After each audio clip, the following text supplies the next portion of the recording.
Hello, and welcome to Mastermind Mastery, the podcast for professionals who want to create and run successful peer advisory councils, or as we call them, PACs for short, or they're also known as peer groups or business mastermind groups. I'm your host, Tina Corner-Stoltz, founder of Alex Council, where I've been in the industry running groups since 2005 and now help those like you with education, certification, and support wanting to do the same. At one time, I ran 10 groups, nearly 100 members, and sold my groups for a good multiple, and recently released my second book, Your Seat at the Table, How to Create and Run Your Own Peer Advisory Councils, published by Forbes, and grateful to you that it's an Amazon bestseller. I invite you to join each week where we share strategies and techniques to successfully launch and become a master of running your PACs. You'll hear insights, perspectives, do's and don'ts, learn from my and my guests' mistakes, successes, and get the inside track to key takeaways. Each time we have a guest, we'll be having a bit of fun. So are you ready? Let's get going and dive into today's episode.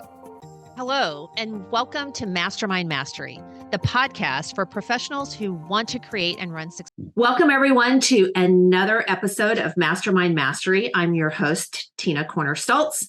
And today we have a very good topic that can really help you grow your memberships and increase your member experience. And we're going to talk about this with my guest today, Steve Ramerini. And Steve is the founder of Compel CEOs out of Long Island. And so, Steve, welcome to the show today. Thank you, Tina. It's good to see you again. Yeah, you too. And Steve and I have known each other for years. I very much respect what he has built, and he has a great deal of experience. And I would like for him, Steve, for you to share a little bit about, tell the audience today, our listeners, a little bit about how did you get into this business, and also a little bit about kind of the type of groups that you do. And then we're going to dive into the topic about events. But first, tell a little bit about your background. So I was first introduced to peer groups when I was a corporate and commercial lender. And one of my clients invited me to a meeting. And there was a fantastic speaker. And then his fellow members of his board or his group started getting up and describing their experiences and how they've helped each other and how others have helped them to improve their business. And I was sort of hooked at that point. But because I didn't technically own a business, I couldn't become a member of those groups, but I could be an associate member. So I did that. And about 7 years later, when I had left banking, I was getting like emails about if I was interested in starting a group or running a group. And I replied, and they actually had a group that someone was retiring from. So I took that over, and probably 13 years later, I find myself with 5 groups and, like 67 members or so, but they didn't all sort of fit into the square, hole that was made by this other company. Right. So I've been doing this since 1999, and the last 10 years I've been doing it as Compel CEOs. And I sort of customized the experience and gave the members the opportunity to decide how frequently they wanted consulting coaching sessions and the number of speakers that they wanted to see in a given year, and start and finish times and stuff like that. I gave them a lot of flexibility. And so what has happened is that business has grown now into 6 groups. I run 3 of them for business owners. We have someone that runs what we call our next gen group, which is targeting sons and daughters of business owners. And then we have geographic groups in different parts of the country. Well, not really parts of the country. New York City is one, and down in like the Miami to Fort Lauderdale area is another area that we've gone into with a couple of former members who've retired to do that. So it's been an interesting ride. And the groups that I run, as I said, they're CEO business owners, and they range in size from $1 million to $500 million in annual revenue. So we have different types of boards depending upon where the business owner is in their development, not so much based on revenues, but more or less based upon what their focus is on a daily basis. Is it more geared towards strategy? Is it more still involved with tactics? Right. And so that's kind of an overview of Compel. Great. And that's a very important distinction, even though that's not our topic today, but how groups are put together really more based on the sophistication, their experience, kind of what they're focused on. If they can be, how much percentage of is tactical versus strategic and vice versa, because it matters. That's what really matters, right? When you're putting the right fit peers, so they feel like peers together and so forth. Yeah. What's the focus and what are they concentrating on so that they can help each other? And you're not constantly always talking about, well, we have to gain customers. We have to gain customers. We have to gain customers, you know? Exactly. And so tell the audience today, how did you start with events? And so how did that start? And what has been like the evolution now? What does it look like today? Sure. So you might say that we run several events on a monthly basis because we bring speakers in about 10 months a year. So every month we have multiple speaker presentations. But in terms of bigger events that are designed for marketing, we do one major event a year, which we call our Economic and Business Summit. And then throughout the year, utilizing the speakers that we brought in to present and do workshops with our existing groups, we will do cocktail receptions. The one major event, the summit, prior to COVID, we had 200 people show up. And we only had about 60 members at that point in time in our groups. Since that, we've added groups and whatnot. But after COVID, it's been, getting back to that number.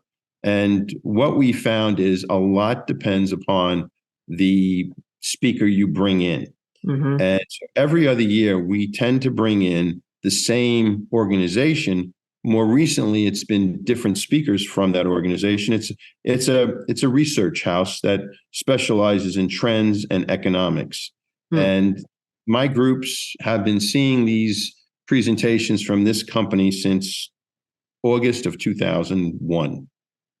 And so as I said, we bring them in every other year now. The founders of the company are aging out, and so they have younger economists that come in. But that is both from a member standpoint, from our group members, also to potential members, and especially to our sponsors. They look forward to that event because the conversation is never just straightforward that this is where the economy is and this is why the economy is. They actually compare and contrast multiple measures and multiple economic and socioeconomic trends to come up with where they're at. And so that's why, it's a great topic. It's interesting to the members. And so we get a good turnout for those type of events. Basically, what are the members of our groups? What are they interested in? And that's number one for me. Then I look at what might drive potential members to these groups. And then finally, is this something that a sponsor can get on board with? Because these speakers do tend to be expensive. Sure. And, so we supplement the cost with these sponsors. And we're also looking for the sponsors to bring potential members with them to these events. So it has to be somewhat attractive, but what drives it is first our members, what our members are looking for. And then, business owners are not that different. If it appeals to our members and our business owners, it should appeal to prospective members who are business owners. Of course. And so with the sponsorship piece, let's just briefly talk about that, which is, you kind of emphasize that sponsors, you would want them to bring guests with them, because that just, contributes to your prospect funnel for right fit members. But can you talk a little bit about, how do you manage the sponsorship? And they pay, and do they get some airtime at the event, or, so how do you construct that sponsorship package? So yes, we have different levels of sponsorship, and what we do is we attach certain privileges, if you will. For you to get up and have an infomercial before you introduce the speaker, or possibly you will sit and participate on a panel where you'll be able to show your own wares, but also discuss what it is that your firm does. Sometimes it's sponsoring a dinner with the speaker, either the night of or the night before the event, so that it's more of a private event. Sometimes it's a book signing exclusively only for their clients. Sometimes it's a workshop that they would like to put on. So we try to mix it up so that it's not the same old all the time. And we've had one particular law firm that's been with us now. This was our 11th summit that we've done. He's been a sponsor every year, and he's done solo presentations of workshops. He's done joint presentations of workshops with the CPA firm. He's sat on a number of panels. He's been a part of a marketing piece that we did where he was interviewed along with the economist in the same sort of space and same time frame. So he's done a lot, and he's gotten a lot of recognition. So that's sort of the things that appeal. Sometimes the speakers have books, and we will, put, depending upon the level of sponsorship, we'll say that this book is a gift from this sponsor or that sponsor as part of our summit. So we try to come up with things that are appealing to them. And then, of course, depending upon what level they're going to come in at, we've customized packages in the past for our sponsors.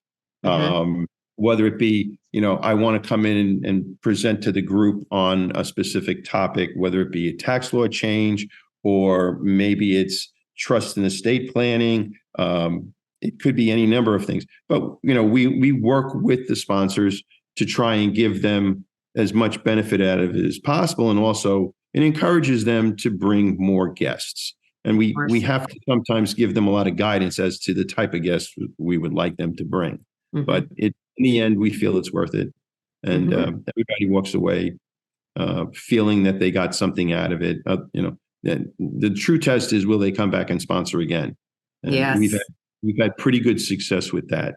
Okay. And how many sponsors would you typically kind of manage to? And did you find like there is a limit of too many sponsors? Well, we always say that, we're only going to have a certain number of this sponsorship level, a certain number of at this sponsorship level. And of course, we say, if you want to be exclusive, meaning you want to be the only bank, well, we'll talk to you about that, because we've had in the past as many as 4 banks and 2 law firms and a couple of accounting firms, and we managed to make it work. So, in terms of how do we keep them happy, we go out of our way to keep them happy and keep them coming back. But we do tend to, limit. Like, we'll have 1 platinum sponsor. We might have 2 gold sponsors. We limit the number of sponsors in a particular category so that we never have more than, let's say, 5 or 6. And maybe only 3 or 4, probably no more than 3 most of the time, will actually get up in front of the audience and be able to, have an infomercial because they've spent a little bit more. And we also offer display tables or expo tables, so that if you want, they can, man the tables. But typically there's time, before the event formally starts to do networking. They seem to enjoy that. And there's always a meal or a break or something where they can network even a little bit more. So, well, that brings me to like the other question I was going to ask is, can you talk a little bit about when do you typically have it? Everything from time of year to time of day to day of week, and how long does it go? So what have you found? So we do our annual summit in the fall, sometime between the second week in October to the first week in November. And we started that because we bring this economist in on even years, which tend to be election years. So we like to have it before election day, because everybody wants to know, well, who's going to win the election and what's the impact going to be to my particular business? And am I going to be happy or I'm not going to be happy? So we keep it within that time frame. We usually start registration very early in the morning, like 7:45, because we want them to have a good hour of networking and breakfast. And then we start the formal program around 9:15. And nowadays, 90 minutes for a speaker presentation or a keynote. And sometimes we have two keynotes, and then we'll do lunch. So formally, we're done by 2:00. We did something very interesting, though, this year, and it went a little bit longer. And that was we had a deal tank where we had, and it happened to have been one of our member companies was starting a new venture, and they presented their business plan and what the amount that they were trying to raise. And we set up judges, and one of the judges and the moderator actually was someone who was a sponsor, a corporate securities attorney who actually founded an entity that has been doing, it's called the Capital Alliance. They've been doing biz tanks or deal tanks or shark tanks, whatever you'd like to call them, for probably 20 years. So we had an expert as the moderator, and this particular company walked away with tremendous input and evaluation. And I heard that not only from the company that presented, I heard it from the judges, and I heard it from the people who attended. So, this past year, a couple of weeks ago, actually, the summit went till about 2:30, 3:00, which is one of the longer ones we've ever had. We try to, end it before 2, including lunch. And sometimes we've ended by 1, because what we found is that people want to get back to the office or their plant or whatever. And so you can't keep them for, the whole day. Too long. Anymore. Right. So do you charge your members or not? And then do you charge guests like prospects or not? So there's no charge to members. There's no charge if you are a valid prospect. The only time we'll charge anyone is if they're in conflict with our sponsors. And the sponsors understand we're trying to protect them. So like if we might have 2 banks sponsor, if a banker from another bank decides that they would like to attend the event because they want to network and so on and so forth, we will charge them several $100s to attend, just as if they were going to a presentation by the keynote speaker. And so that's a way of, deflecting, people who are just coming in to network. So basically, it's included in our member dues. And prospects are prospects. It's a way of getting them in the room. So I would love, as we're kind of entering into sort of the last part of the topic, which is, what have you seen as the benefit? There's obvious benefits, but kind of some of the benefits or some of the stories you've seen by you doing this event where you're bringing all your members together, right, in one place to collaborate, et cetera, and learn. So what have you seen about how it impacts like your member experience? And then I would love to transition to thoughts about how has it helped you like gain new members as well? Because to me, it obviously will do that as a no-brainer. Right. Well, the idea is normally the members are meeting with the same group every month. So this is an opportunity to meet other members who've been with us longer or shorter periods of time. So they get to meet the other members and see who else we have. Maybe they can make a connection to do business with one another, but also to share experiences and so forth. The other, benefit to the members is they are getting, even though they might get a keynote speaker doing a workshop 10 times a year, this is a higher level keynote speaker. And they could charge as much as twice what a normal speaker would charge for 4 or 5 presentations. So they're getting a better level of presentation, if you will. And the speakers usually are, what I'm finding, are published authors. So they're getting a handbook on the presentation as well. Nice. In terms of how it's helped us, like through the year, I mentioned we will do cocktail receptions. And if we have a sponsor of the cocktail reception, they're not charged to be a sponsor. Their only requirement is to bring potential members to the meeting. And in those instances, the speakers that are doing the 3-hour workshops are now doing like a half an hour to 45 minutes. And what happens is, one thing is obviously it gets more brand awareness. It gets more, our name out there in the marketplace more. We were only able to do one this past year, and it resulted in 3 new members. That's excellent. Yeah, right. And typically what we find is from the, summit, one year we had about 45 potential targets come in. All right. Now, you have to weed through them and you have to go through them. And we learned from that we have to be much more specific with the sponsors. So like the next year it dropped in half, but it was a better quality candidate. So we're getting our name out there. That's one way of it helps, whether it be the summit or these cocktail receptions. And, it does lead to membership. We find with the summit, it's probably in some regards easier because they're mixing with existing members, and those members become your ambassadors, and they help persuade others. And we've had instances where members have gotten up in the middle of a presentation and called a friend of theirs, and the friend shows up at the meeting. So it also raises the awareness of your members that this is a good offering, and why not share it? So that's the third way it kind of helps out. Excellent. With the recruit side. Well, and so, in thinking about this, the other thing I think that the listeners would sort of want to know is, when do you start planning for this? So as we kind of start to wrap up here, that would kind of be a good thing of like, how far out do you plan? How much kind of work does it sort of entail? So any like do's and don'ts and suggestions that if anyone that's listening is thinking, I really have been thinking about doing this and I want to do this, and what would you say? I'll try and keep it brief. When we first started doing these summits, we would take like a month or 2 or 3 off.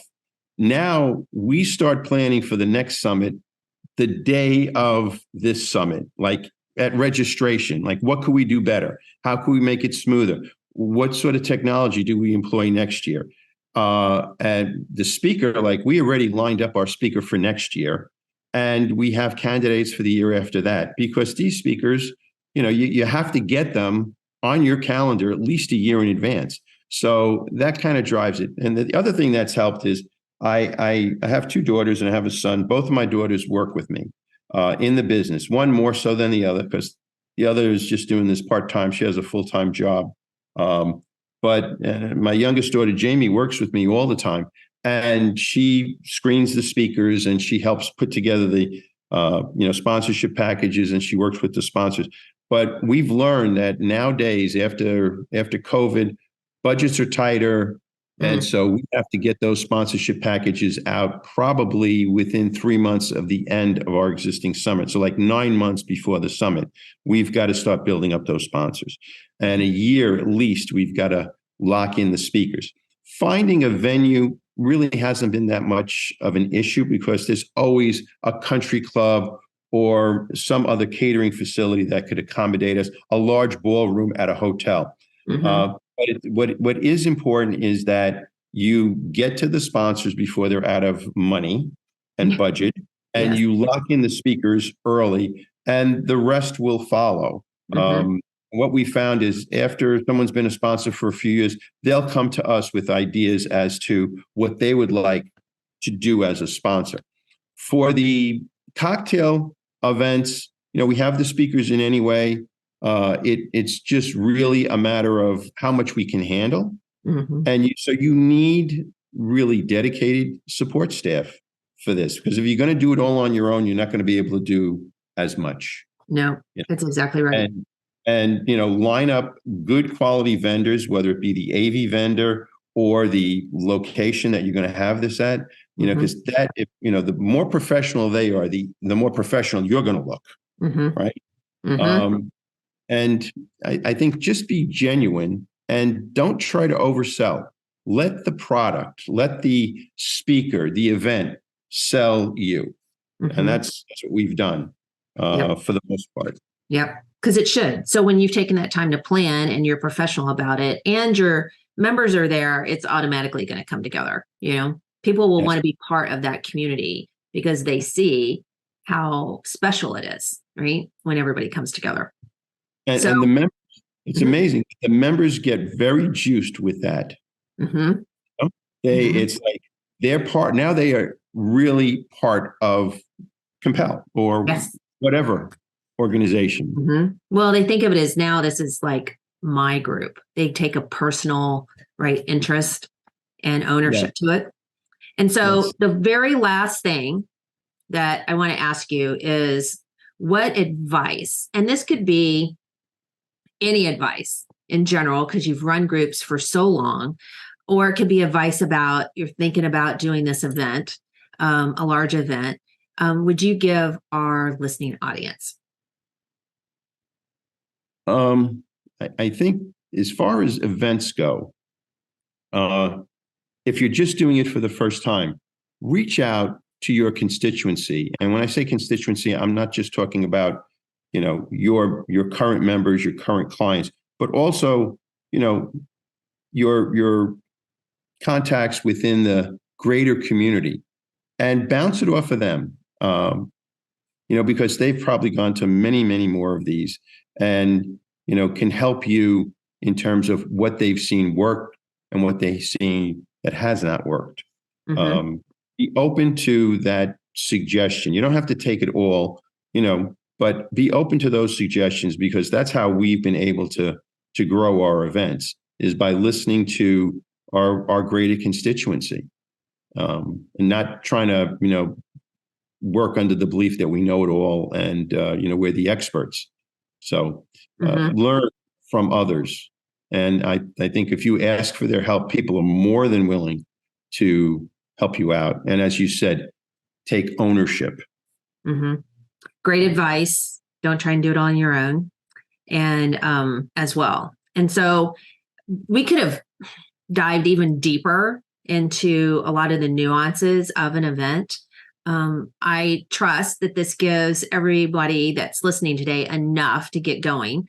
But if somebody did want to contact you, Steve, how should they reach you? What would they do? Sure. I'll give you my email address, because I'm always on the computer anyway.